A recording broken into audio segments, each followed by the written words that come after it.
Oh, yeah, it's the sweet, sweet sounds of another episode of Social Distance Drinking Club. I missed you guys. We missed you, buddy. Thank you. I'm sure we did.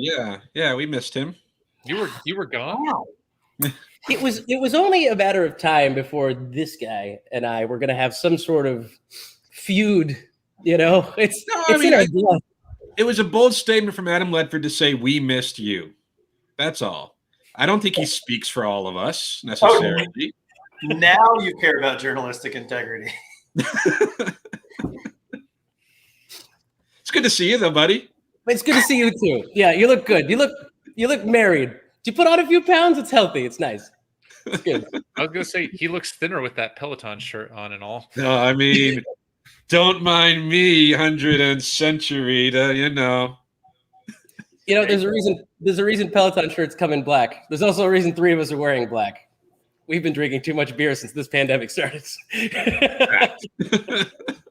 Now that's a misrepresentation if I ever heard one, because if there's anybody who should be wearing a black shirt, it should be me.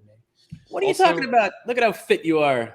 Look at this amazingness from Junkyard Brewing, by the way. Shout out to Aaron Junkie. Is this not a fantastic beer shirt?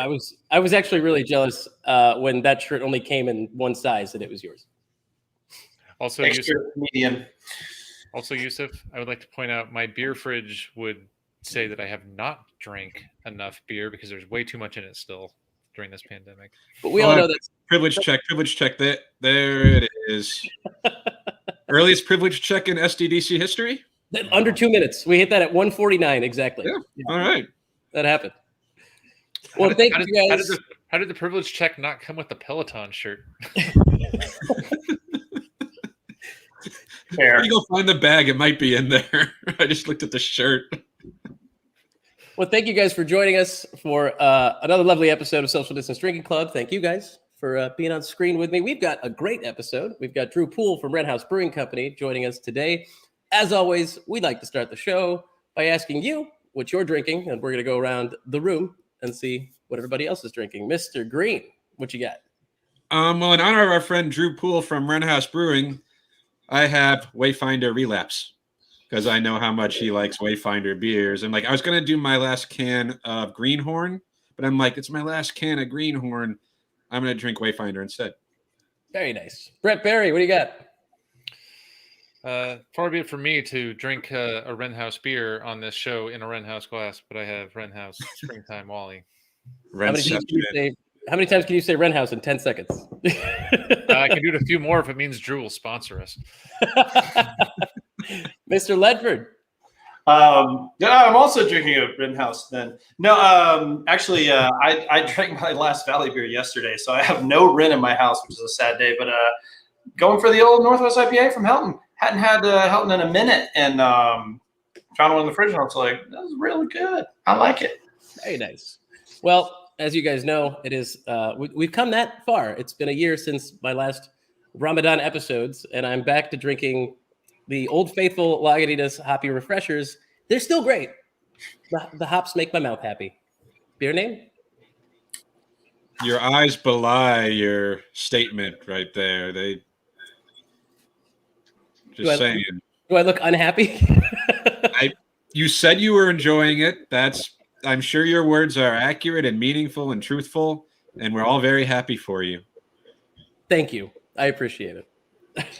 Hell, man, I just can't believe it's Ramadan been a year already. It's Ramadan been a year right there. Ramadan been a year already.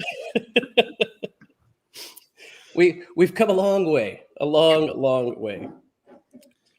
We got Jeff Cooley, though. He's drinking Drecker Brains. He's either got one too many A's or not enough. I think it goes around the can. I don't know if yeah. Is it a full 360 on that one? It's close. It's close. I see our dear friend David Delgado is with us. Hello. He says, hola. Hey, what's up, man? He's about to be the proud owner of a new Tesla. I hear. Rumor has it. Is it one that has a license plate on it that says EWatts 46? No idea. Would that be a thing? I don't know. I would never throw anybody under the bus like that, man. You can't throw license plate numbers out on totally public live stream. Come on. So, guys, I have a question for you. When so we can't meet up. Well, I can't meet you guys up at Dark Sky this weekend, but I want to meet you guys and all have a beer together. Pray tell, what establishments might we be able to do that in the near future? It is a great question. A great question. A lot of them have been open, but one in particular, who's joining us today, just opened, but very carefully. But when and where, guys? When and where? When indeed. If only we had the answer to these burning questions. Well, I know Brett and I went to an establishment over the weekend that had just opened up to just see how they're doing things. And it was like, this is very comfortable. It's nice to be back in here in this establishment where we could all go to have a beer, a very tasty beer, or 2 or 3 or 4. And it just felt natural. It felt right. I think that's about right. I'm actually, so can we please do this after Ramadan so you guys aren't teasing me? It's the May 12th, last day, and then we can go to all the beer places, guys. I already miss all the hops. Not just the beer, all the hops. There's hops in your water. You just said you liked it.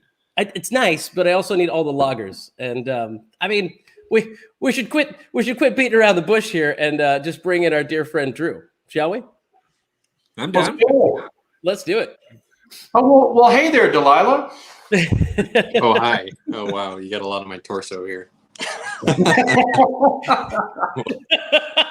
Adam Ledford, was that a multi-level joke with the plain white tee? You are. Yeah, I don't know. You guys are really focused on my plain white tee. I didn't know I needed to doll up for this. What's wrong with plain white tee? I went with a plain black tee. Yeah. And I just rep the brands they give me. You're an N64 cartridge in pink. It's fine. Well, yeah. What's going on? Welcome back to the show, Drew. Thank you for having me. For those of you who were not following us in the early days, Drew actually was on. You were on one of the earlier episodes. I think in the first, I'd say probably the first like 5 or 6. Yeah, I mean, a year ago. This pandemic is never ending, so yeah, it's been a minute. Drew, I was looking back at some of the banners that we had from I think it was like episode 27, and it was like, when are we going to have another Lagerfest? Do you think we'll ever get another festival? And like those were the questions we were talking about. Right. Yeah. Well, speaking of Lagerfest, we definitely want to do one this year, so that's the goal. We're trying to find a good date to do it, but same time. Well, not same time, same place. So downtown Phoenix in that cool building that I was last time. So we're trying to make sure that like everybody's willing to travel because it's still kind of like weird. I was in Portland this last weekend and they're like phase 1. I mean, it was like Phoenix over last summer. Like literally occupancy is like 10 or 20%. So yeah, I don't know if a lot of those guys are able to travel or willing to travel right now. So we'll have to figure that out. Especially to bring so many people together, even the idea of a festival, people need to be comfortable. And like we could get to it, like you guys are slowly opening up Wren House in a very limited capacity somewhat. You know, it's not just, hey, we're open, come on in and grab some beer. You guys are taking a very measured, cautious approach. Just how has that gone? I guess you started last Thursday till now, this Wednesday. How's it gone for you guys?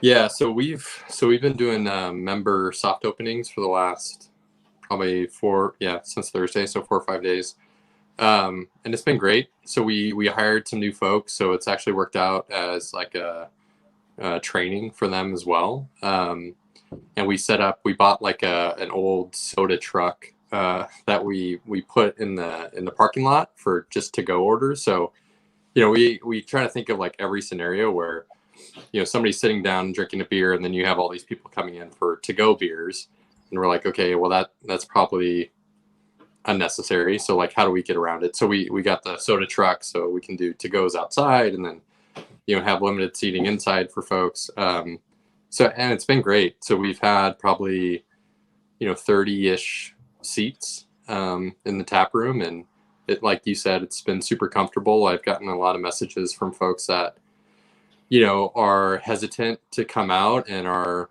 super appreciative and thankful that we're doing it super carefully and conservatively, and keeping kind of space open and doing the reservation system, even though we're still waiting for that. So yeah, I mean, it's been super great so far. So Yeah. you called that the Wren House beer trailer, right? Wasn't that what it said on the post? I think there was a walkthrough, and I've got a picture here I can share real quick for the to-go orders. I know that PJ picked one up yesterday and told me about it, but here we go, right there. It's outside. Nice. Look at that. Yeah, which is great. So we so it's like this little soda fountain truck, which will be sweet because we'll be able to drag that up to Prescott, and it's got taps inside and a cooler, so we'll be able to actually like serve beers out of it. So the goal is, right now with Prescott, we have our license in for our outdoor patio, and basically we could drive that trailer up there and tap, you know, 5 or 6 beers and have like a cool patio sort of environment. So it's like, you know, win-win. So It seems like speaking the evolution for you guys too, like coming out of COVID, doing the things that you changed to the reservation system right now, and then having that beer cooler. You probably wouldn't have done that if not for the coronavirus and the situation. Right. Yeah, Yeah, now you totally. can see that, like, oh, we can use this for so many other things. Like that's taken a negative and turning into a pretty good positive, it sounds like. Yeah, this whole COVID's kind of been like that. So we've been kind of backed in the corner a few times. You know, obviously a year ago when we shut down and switched to deliveries, we bought a delivery truck, which, you know, money was tight. And we decided that, you know, hey, if we're going to stay in business, we need to make these like strategic investments. So we bought a truck, hired a delivery driver, who's awesome, by the way, Vargo. He's going to be like a regular, you know, bartender going forward. But yeah, I mean, it's being able to pivot and make smart investments. I think the tap truck, you know, $6,000 investment or whatever it was, I mean, that'll pay off now, make it easier for everybody, but also be able to use it in a lot of ways coming up. So we talked about the patio. I want to come back to what you guys have going on in Prescott as well. But we talked about the patio, and it's been this dream for a while. I think we've always talked about it and hated that employees only sign on that door next to the to the bar. When we knew there was this beautiful outdoor space on those nice Arizona days that we get. That's a thing now, right? You've got a permit. You've been approved by the city. We're going to be able to hang out back. Yeah. So we've gotten approved like for multiple steps along the process. So right now we're at the point where, sorry, my 5-year-old is walking in here for something. As usual. Hand her a beer. So right. So basically, yeah. So we've gotten through a lot of steps. So right now we're getting bids from contractors to actually, you know, come in, put some, you know, decomposed granite down and like make a cool patio. We actually moved the chiller. So we had this huge glycol chiller that was like literally in the middle of where our patio is going to be. And it is loud as shit. I mean, it's like the loudest thing you've ever heard. And it kicks on like it seems like every 30 seconds, but I mean, it kicks on a lot and it's super loud. So we made the decision to, you know, literally pause production for like a week and move the chiller. So we did that, which is amazing. And then we're bringing in some big mature, you know, desert trees, some new seating.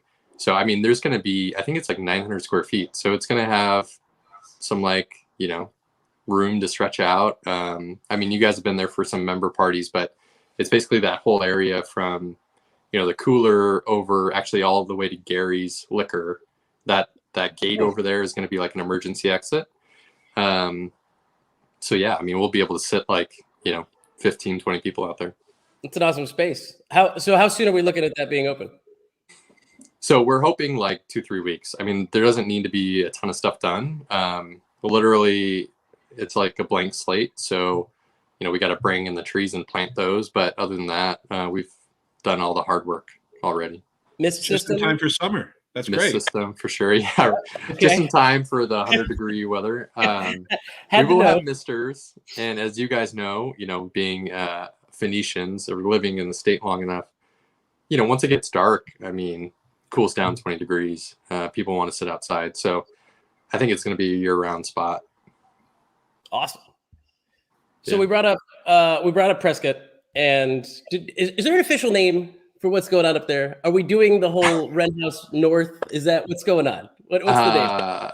So I've been calling it Prescott Wren, but I don't think we've figured out what our nomenclature is quite yet. Is there? Are you going to take a vote? Were there any other name suggestions that came through the pipeline at this point? So we messed around with some designs of how we wanted to brand it. And I think if you go up there and you look at the silo, it's, it's got the bird and some trees and stuff like that on the logo.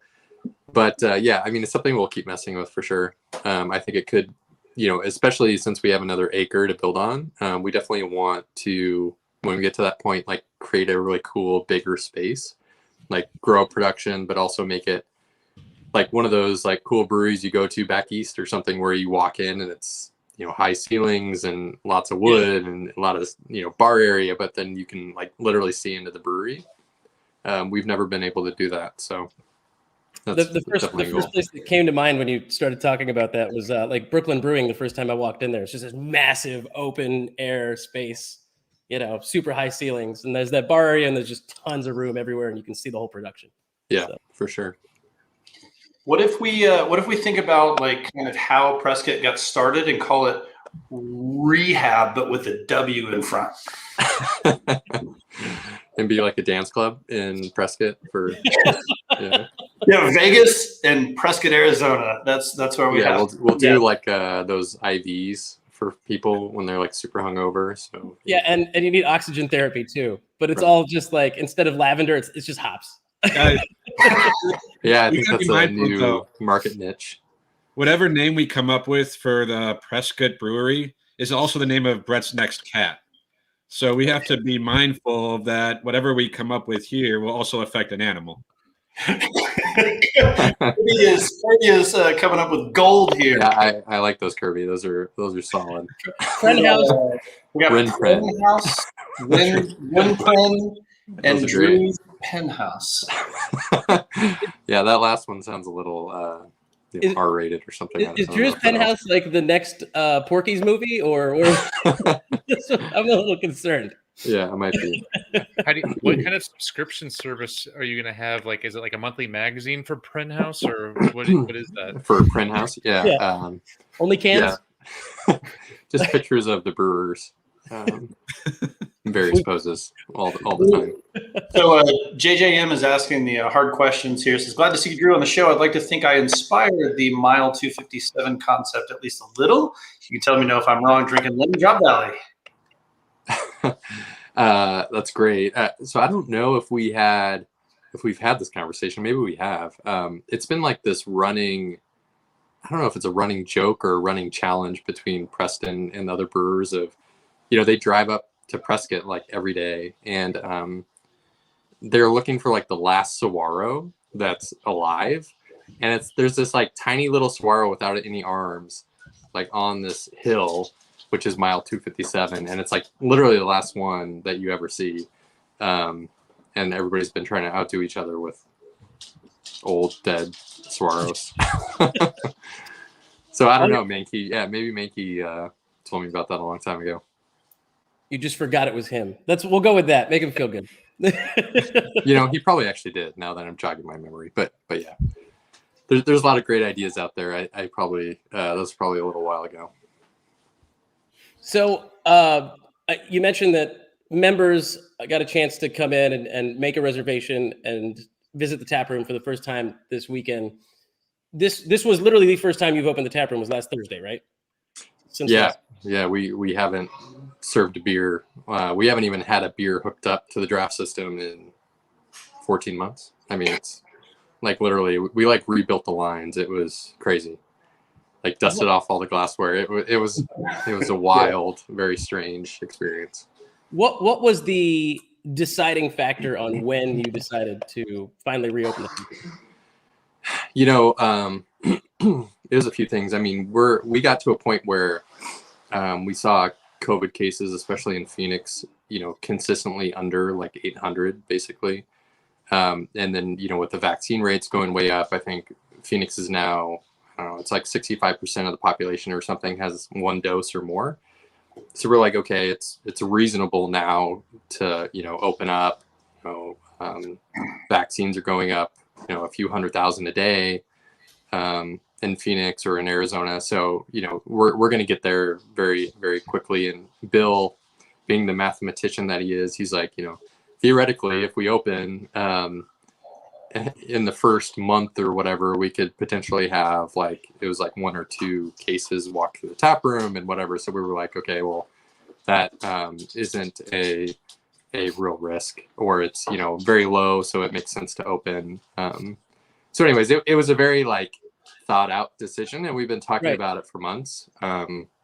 We sat down with our staff multiple times over the last 6 months to talk about when they were comfortable opening.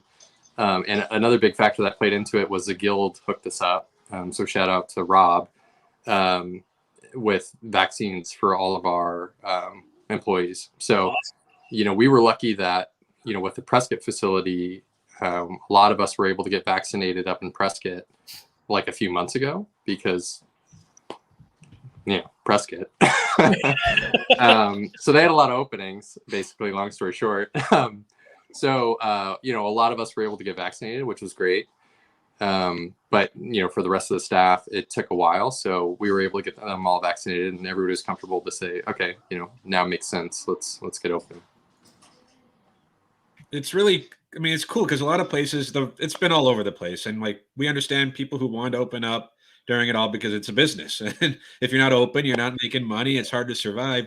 And you guys, though, took it so cautious because other places have been open for tap room consumption, whatever, for weeks now, if not even months. I forget when it was lifted, but you guys took it extra cautious. And I think that's maybe a credit to you guys, just keeping like the temperature of your staff, right? Like, what do they want to do? Their safety, making sure that when you do open, you're doing it the right way, as opposed to just rushing into it because you could. Like, right. Was it difficult to wait as long as you did, though, seeing as other places were opening up at the time? Yeah, it was super hard. You know, and I think, unfortunately, for, you know, whatever reason, I think it puts people off. I think it's become like, you know, and I've heard this from multiple people, and I've seen it on social media and whatever, that, you know, Wren House is somehow like pretentious and we're like better than everybody else and all this bullshit that, you know, because we're closed and we're like the only ones and we're, you know, all the stuff, right, that they jump to conclusions and they say, oh, you know, they're pretentious, they're snobby, they think they're better than everybody else and that they're smarter than everybody and they're just going to stay closed. So it's been a super hard struggle because, I mean, if you guys know us, we're super down to earth. You know, I serve beers behind the bar, you know, at all the time. Preston's in the tap room every day, where you can come to us and ask us any question possible. I mean, we're literally, I think, the most down to earth possible, or at least I like to think we are. So it's been hard. I mean, that for me, because it affects our brand and it affects our perception, which has ripple effects, right? People start, you don't want it to be, you know, everybody's talking about how, you know, Wren House sucks and, you know, the owners are douchebags and, you know, all this stuff. Like it quickly becomes a snowball, right? And people jump on and they're like, you know, yeah. You know, Are you saying that the Arizona craft beer community has a tendency to bandwagon about weird little shit? You're kidding me. It's kind of like, you know, piranhas and blood in the water. It's you know, it turns into like a feeding frenzy, for better or worse. I get that way when I'm around Crystal Malt. I didn't bring it up, but you know, you know, shit like that happens. But anyways, for me, it's been super hard back to your question, to stay closed. Like, obviously, for us, we want to do what's right. What we think is right for our employees and our community. And, being a small, intimate tap room and having 100 people in it during a epidemic isn't smart for us. We don't think it's smart. So we decided not to do that, right? And we were able to stay in business by offering to go only. So we just stuck with that. We're not knocking on anybody else for what they needed to do, because at the end of the day, I'm a business owner. I get it, right? Some people have to open. My brothers and their businesses, they opened because they had to, right? They have a food business, and they can't rely on to go. So I get it. For us, it just wasn't the right time. And for those of you watching who don't know, Gadzooks, another Pool family business. Soups and enchiladas, baby. Delicious. And beer. So right. good. Yeah.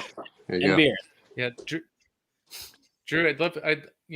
you talk about how you maybe caught some flack for your guys' approach, but started to test out using like a reservation system to try to limit capacity with some of our members. And I'd love for you to talk about that. And also, I'd love to thank you for doing that, because part of that, with your serious approach to it, by happenstance, myself and Mr. Adam Green randomly got to see some other members that have taken COVID very seriously, and because of the rules in place that you did, it enabled me to give some people a hug I hadn't seen in a long time. And so, there's a flip side to that, I think, where that you're welcoming to people that are, appreciate you taking it seriously. And the way you're kind of doing that right now is testing out with the reservation system. Can you talk about that a little bit for your members? Yeah, so we, so probably not we, so Bill, my partner, built the original Sparrow Society app. We call it an app, bottles. So it literally, you can go in there and order your pre-member beers and pick them up and all that stuff. And it's connected to our POS, and somebody can go in and scan a QR code. Anyways, he was able to build in a reservation ticket system into that app. So yeah, basically we were able to roll that out and test it while we waited on this bigger reservation system, which is Resi, which is, I'm sure everybody's familiar with it. It's like an open table type of app.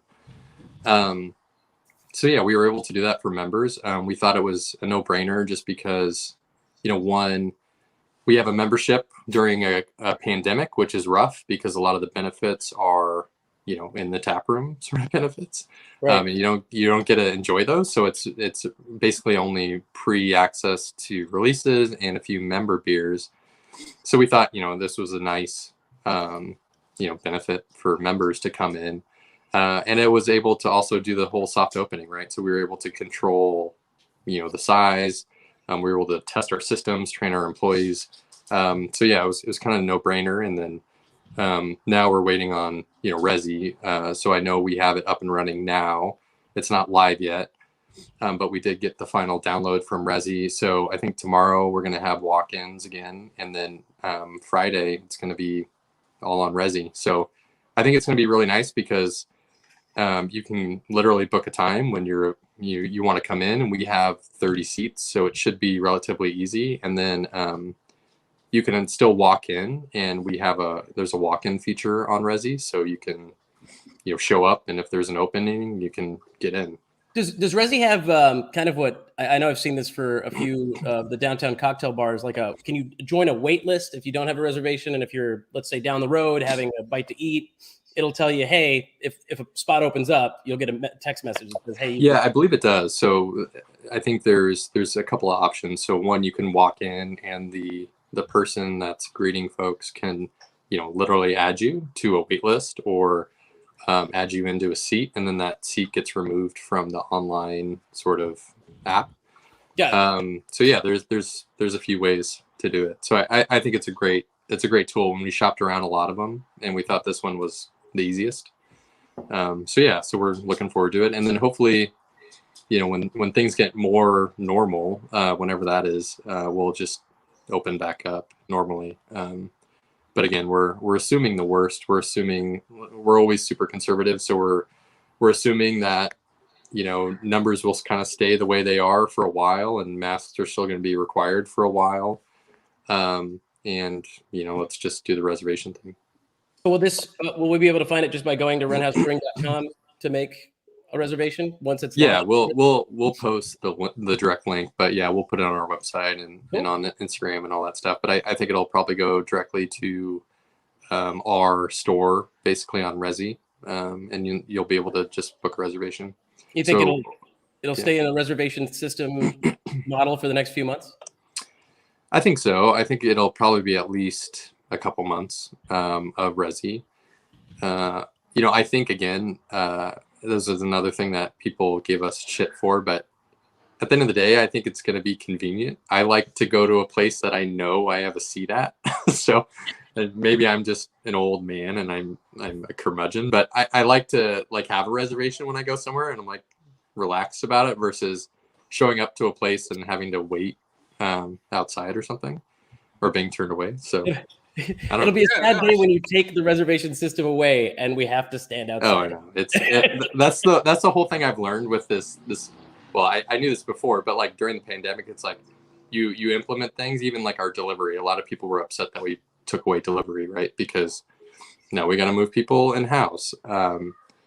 So it's like, yeah, you give something and people really enjoy it, and then you're like, okay, we're not doing that anymore, and people are like, what the fuck?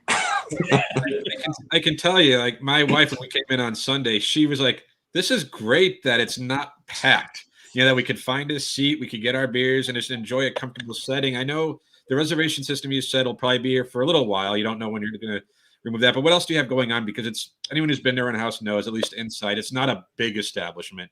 So in terms of like social distancing, what else have you guys done for this, at least early reopening until things are totally back to normal? What are the other changes that people should expect when they come in? Yeah.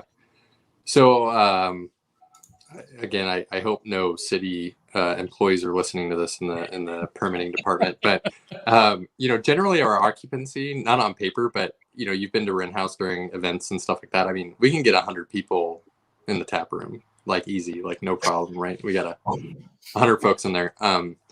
So we've removed some chairs, right? So we're at about a 30-person occupancy, which is comfortable. I mean, it's roomy, right?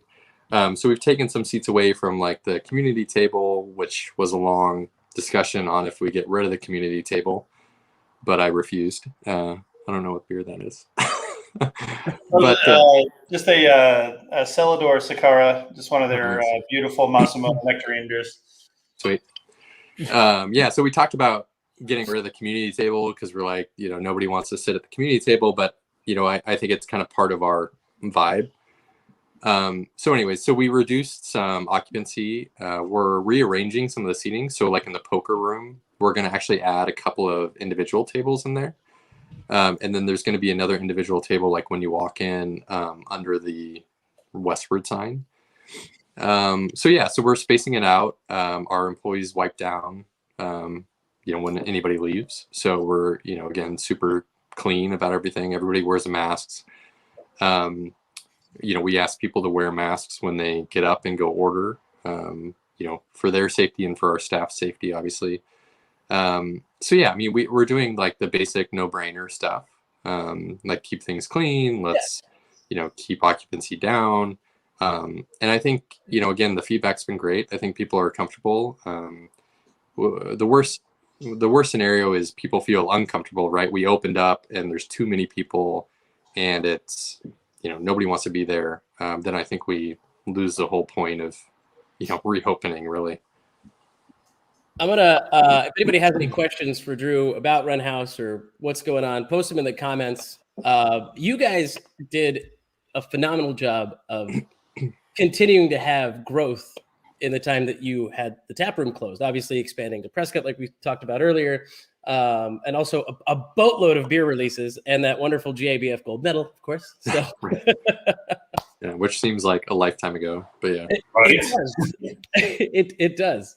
But now there's some even bigger news that you shared with us earlier, and I will share it with everybody else at the moment. You'll be able to find Wren House beers at your local Sprouts. Right. Yeah. That's exciting for sure. So this is like our big, big step forward, putting our toe in the water of grocery stores. So I know we've been getting a lot of questions from people, especially when we were opening Prescott. Are we going to be in Safeway, or can I find you a Fry's or whatever? And we've been at Whole Foods once or twice, kind of here or there.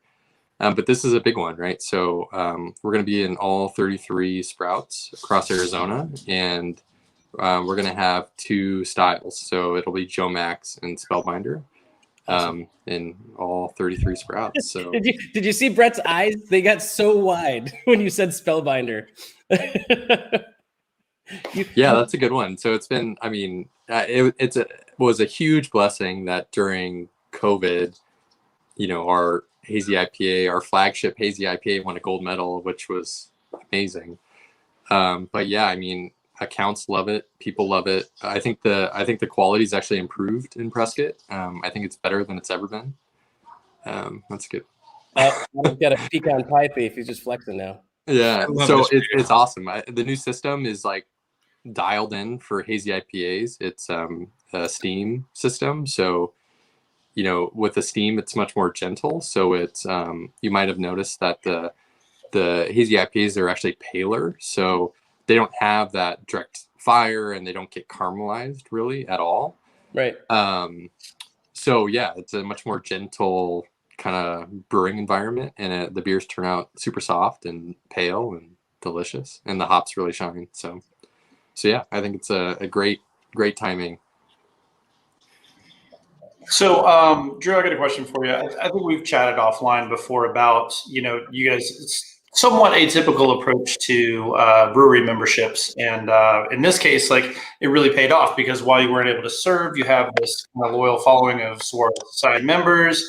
You've got a natural pipeline for your beers. But we always kind of talk about and kick around what are the benefits of a brewery membership, and how did you guys land on that initially? And what are your thoughts as you continue to grow? You're getting in more doors. You've got a second location. Like, how do you see the evolution of Saguaro Society over the coming months and years?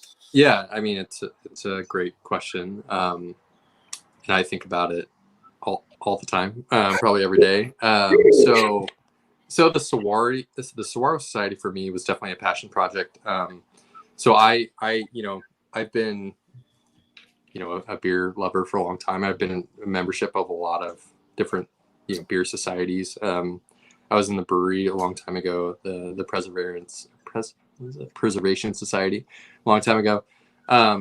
But yeah, so to me, it doesn't make sense to have a society if there isn't a personal connection with the brewery and a special treatment basically with the brewery. So not only access to beers and that sort of thing, but just being part of a small group that's one, manageable from a brewery perspective, where right now we kind of have one person, or a lot of us kind of help out with the society stuff. But when it gets to a point where our members don't know anybody at the brewery, or they're sending an email to a general email address and not getting a response and all that, that's not good. So long story short, I want to keep it small.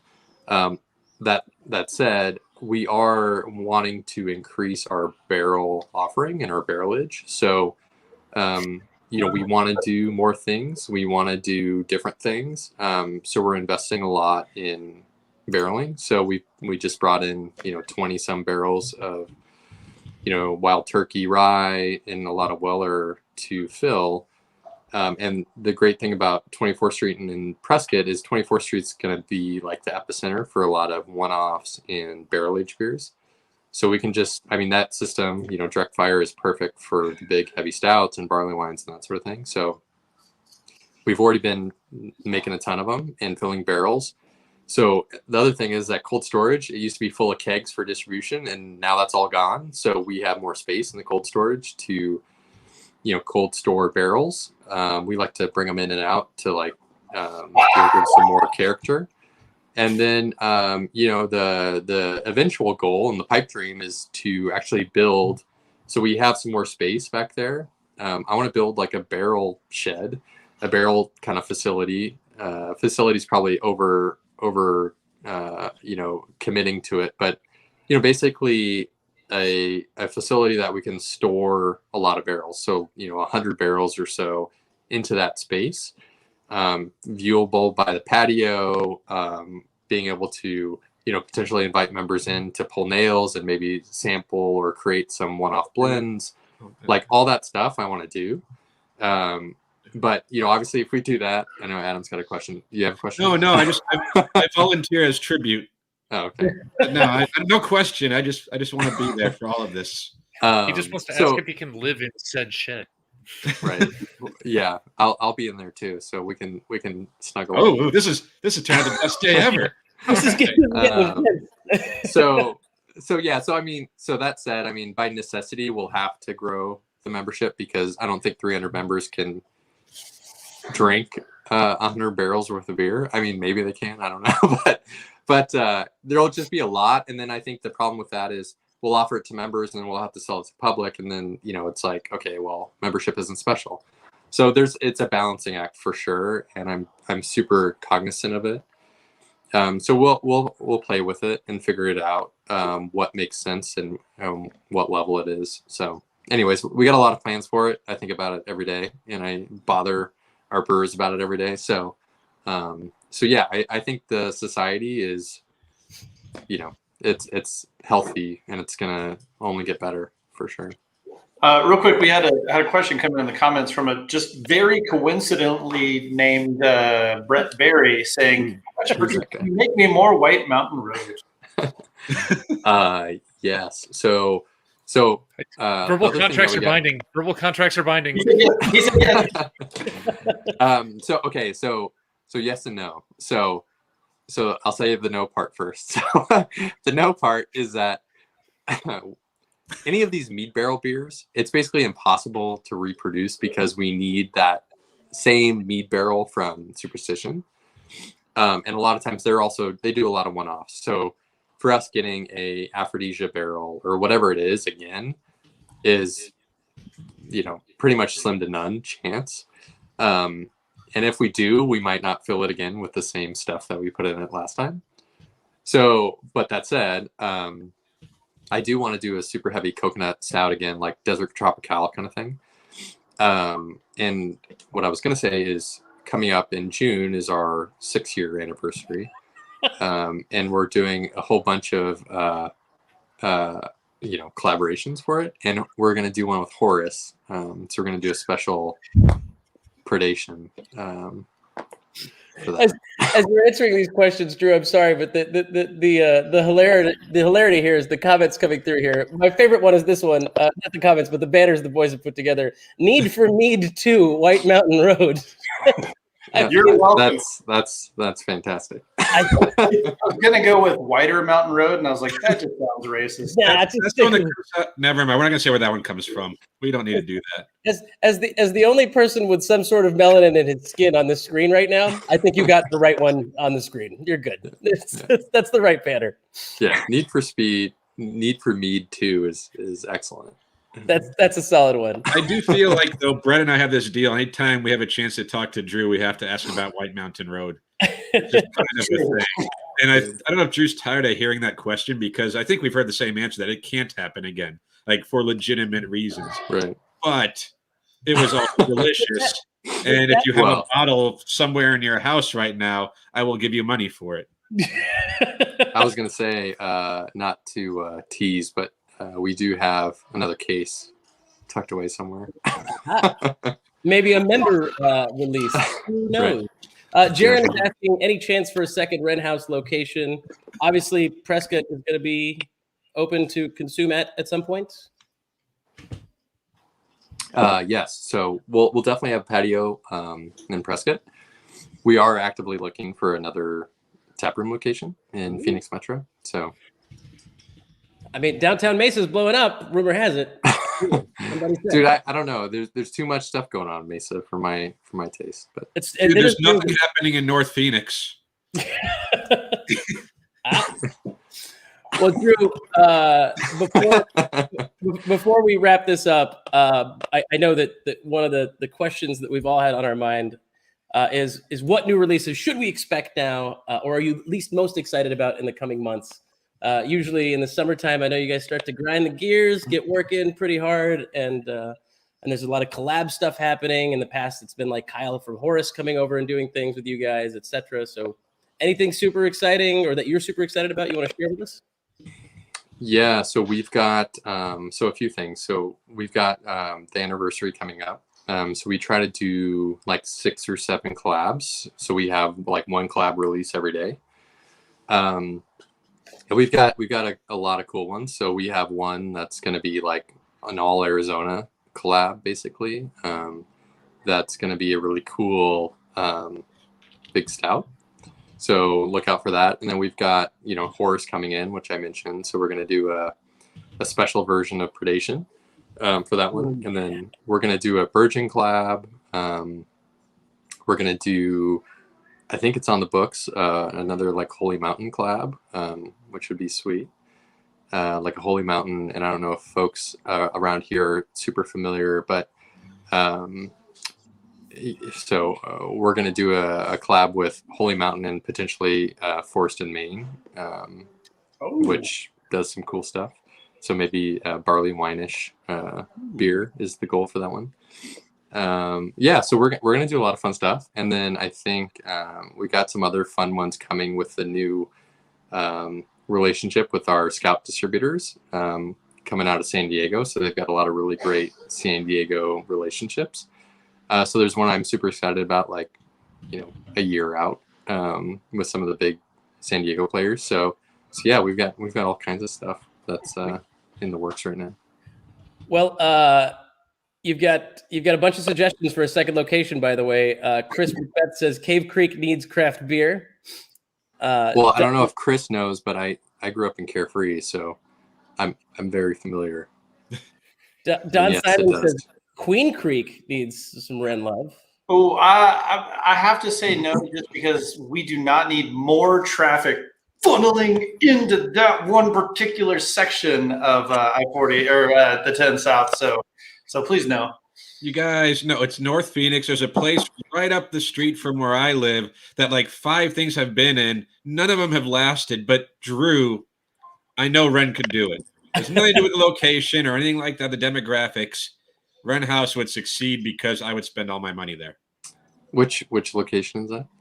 It used to be like it used to be like the gym. It's like 32nd Street in Union Hills. They call it the gym. That lasts for like 6 months. There, I never went. I don't go to any gyms, obviously. Oh, you're talking about like super North Phoenix. So I consider North Phoenix anything like north of like Piestewa Peak, Squaw Peak. Piestewa Peak goes north-south, man. It's north. Well, no. So it's okay. So you're driving up the 51 and you pass Dunlap.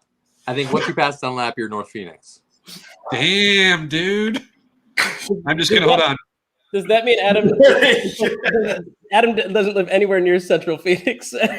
No, that's North Phoenix for sure. I think anywhere, Shea and on up, that's North Phoenix. Yeah, so come to North Phoenix. I know North Phoenix goes way up. I'm giving you that, but I'm thinking more like Central North Phoenix. If that's where you are now. We're in Central Phoenix. What are you talking about? And on this episode of Valley Geography with Drew Poole, we investigate where North Phoenix starts and ends. Would you consider PV Mall North Phoenix? That's North Phoenix.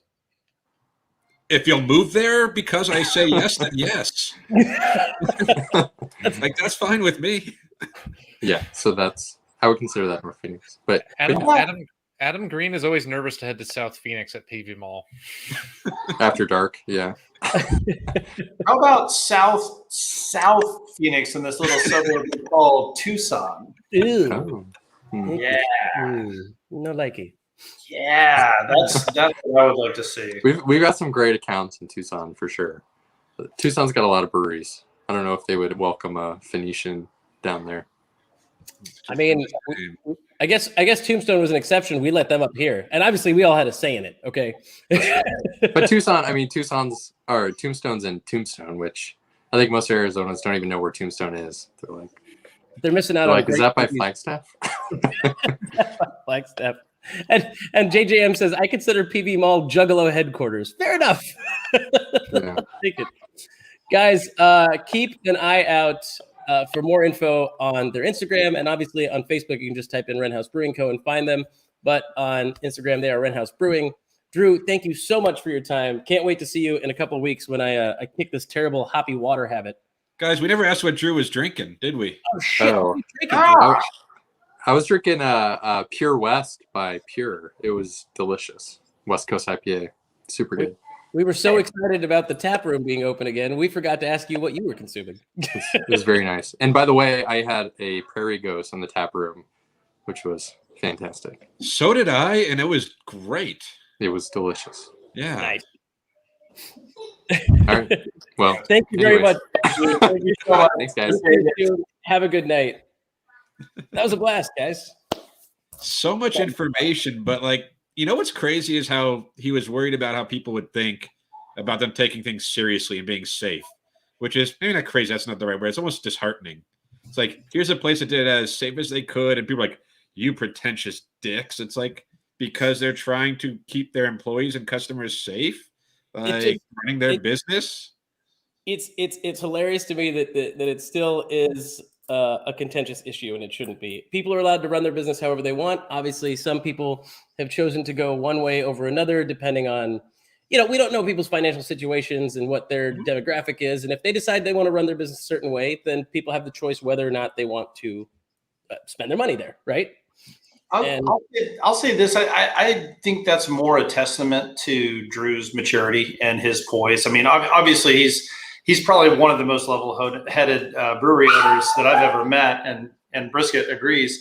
No, I mean, I think if you're really in it, and you're really in it to understand the community that you're in, you have to be open to the opinions of all sides. And I think that being cognizant of that doesn't mean that he has to worry over much about it, but it's certainly good to understand that feedback. He does not live in a bubble, and I really appreciate that about him. For sure. Also, I appreciate this pecan pie thief. It's delicious. You guys are killing me right now, since I've got all I have left, because I've given away any IPAs that I didn't get to before I stopped drinking. All I have left is a bunch of delicious stouts, and you just said pecan pie thief, and I've got like Bottle Logic sitting in there that is calling my name as dessert. Don't worry. I'm going to be in Flagstaff this weekend. I'm going to bring back a lot more stouts, most likely. We're actually going to be up there for Dark Sky's anniversary event. Brad and I will be on location doing a pop-up show Saturday afternoon around noon or so. So make sure you tune into that. We're going to be there. Make sure we'll catch up with Ryan Sandlin of Dark Sky Brewing for their anniversary, which will have many a good beer on draft, I'm sure. I'm stoked. I can't make it, guys. I'm so sorry. I can't either, because I have to go to another wedding. There's a wedding in April, May. What day? It'll be May 1st. It's going to be May? It's gonna be May. Yes. it's on May 1st. I think they were expecting beautiful weather, but as everyone knows, the rules clearly state that if you get 3 beautiful days in a row, you have to have a week of hell between April and May. And so we've had this gorgeous weather. May, the wedding ceremony is at 6 p.m. Up in North Phoenix, by the way, and it's going to be 99 degrees. Who's North Phoenix? My North Phoenix or Drew's North Phoenix? Desert Ridge. Oh, that's North Phoenix. Yeah, that's my North Phoenix. Hey guys, can I just say, like, Drew dropped like a lot of like bombs on us with like a Horus collab, gonna be in the grocery store, at Sprouts. Also, he let slip an Easter egg for the plot for Need for Mead 2, a high action film about a high tech heist of the last case of White Mountain Road by a dashing band of thieves. Oh, I'm dashing. Cool. Well, I mean, as long as we're all wearing our Beer Bandit outfits. I mean, it wouldn't be us. No, that never happened. I don't know what you're talking about. That's a deep cut. Brett, do you think I know Yusuf, you've had White Mountain Road, right? Did you get some of that too? Oh yeah. Ledford, I know you didn't, and that sucks for you. He just walked away. It's for the best. If we knew how like one-off that beer would be, like, we all enjoyed it very, very, very much when we had it. if we knew that was going to be the only time we ever had it, how would we have? I mean, I like the subtle hint that there's possibly a secret case of White Mountain Road. So For me, No, and if Drew is still watching, we should definitely drink all of that during Ramadan and have it all be gone before Ramadan is over. it's a lot of fun, guys, having this show without Brett. It's a blast. But Brett has been distanced. distanced. Distance. That's Need for Mead 3. Chris Macbeth here has a question. I feel like that Whiskey and question Brett. should be answered privately. Well, it's not Coachella, it's Kegchella. It's Kegchella. And also, I guess this is a good time to tease next week as well. So obviously this Saturday, Brett and Adam going up to Dark Sky to hang out with Ryan Stanley and the rest of the crew up in Flagstaff for their anniversary. The following Saturday, you guys will have a chance to listen to these two right here. Wait, there you go. Right there. Play some live music. Maybe take some requests. Who knows? Huh? Give him a fist bump, Brett. Come on, do it. Fist bump him. Fist bump him. Yeah. There it is. Yeah. Make it so it's closer. Yeah, no requests, but Brett and I both play music, of course, and we certainly love to play music together, and that is a rare thing these days. And with a bunch of people with 2 shots each, we're definitely excited to get back on stage and play some tunes for a very select group of people. Hey, Adam, we should have really do the sub tagline for Kegchella: 3 chords, 2 shots in the truth. And that's May 8th, right, guys? Yes. It is. May 8th, Kegchella, live music stream from co-hosts Adam Ledford and Brett Berry. And I know you said no requests, but if you send us $100 donation, I'll make them play anything you want. It makes sure that you get By Roy Orbison? I just want Rick Astley. $100, but make sure it goes to the right Venmo account, which is not Yusuf's. What the hell, guys? Oh, sorry, we took away your ability to profit on our labor. No, it would just go to the Social Distance Drinking Club PayPal account. That's all. That works. That's cool. We can do that. That's all. And then whoever donates $100, I'll send them a shirt. It's great. I mean, Yusuf is like doing a real low budget version of the manager from Straight Outta Compton, where he's just robbing the rappers blind, man, the talent. Listen, don't Paul Giamatti my ass right now. That's not fair. Not fair at all. Stay tuned, guys. Tons of great stuff. Great to have this show. Like you guys said, a ton of information. Like, we were inundated with so much stuff from Wren House. I'm so excited. And I think that's going to be the thing, though, for places as they start to open up again and the changes and everything. Like, a lot of places, it's going to be different, but it's still going to be awesome. I think that's the point. But also, everyone, be nice to like your servers and your bartenders and everyone. It's tough out there. Like, been reading articles about people being all pissy with their staff, like with the people who are helping them. And it's like, come on, Don't do that. Don't do that. Yeah, actually, that's a great way to wrap up this hour, is to remind people that if you're gonna be a dick to your service staff, don't go out. Just stay home. Just stay home, man. Well, no, because that means then their service staff is their spouses, and that's not good either. Just don't be a dick. Just don't be a dick. Yeah. Hey, so everybody watching now, everybody's watching later. I think you guys can tell we're back. We're all the way back. This is the good stuff that you can expect, but this stuff comes because of your viewership. This comes when you share and you like and you comment and you buy t-shirts and you do all the stuff that helps us, feel like we're engaging and that we are reaching the audience that we know that we are, but we want to hear from you. These shows are best when we have these comments. Y'all were all awesome tonight, and please keep it up. We appreciate it so much more. It's brought to you. I don't even know the line. This show is possible by sponsors like you, something like that. Viewers like you. Viewers like you. Adam said we're PBS now. No, we're God damn it! I lost my joke. Never mind. Guys, look how awesome we are. He lost his joke. As long as we're not Fire Festival, we're fine. Yeah, we'll be just fine. Follow us on Instagram. Stay tuned for a ton more content. And fingers crossed, I'm going to be traveling a lot more, and that should make for more fun. Not until you have tote bags, Mike Bauer. Don't get me started. I got ideas now. Social Distance Drinking Club, the tote bag. Yes. It'll have a headphone jack and a straw to your booze in your bag. No one drinks booze out of a straw unless you're at the Wandering Tortoise with one of your good friends. Should I wish we? we had that photo. Should we do it? We should do a whole episode as NBR, National Beer Radio, and just doing the very NPR voice for the entirety of the time. That would be outstanding. We could have come for the droll commentary of drinking craft artisanal lagers. Yeah, they'll be clear. Social Distance Drinking Club growlers. That's not a good idea if they're clear. All right, guys. Thank you. Mike Bauer says, FYI, Fire Festival, April 28th through 30th of 2017. That went really well. No, it can't be 2017. That's not possible. We are living in a simulation. That happened like 3 months ago. Yeah, and it's Berenstein Bears and not Bernstein Bears. But hey, here we are. The Mandela effect has taken over. Okay. We're all victims.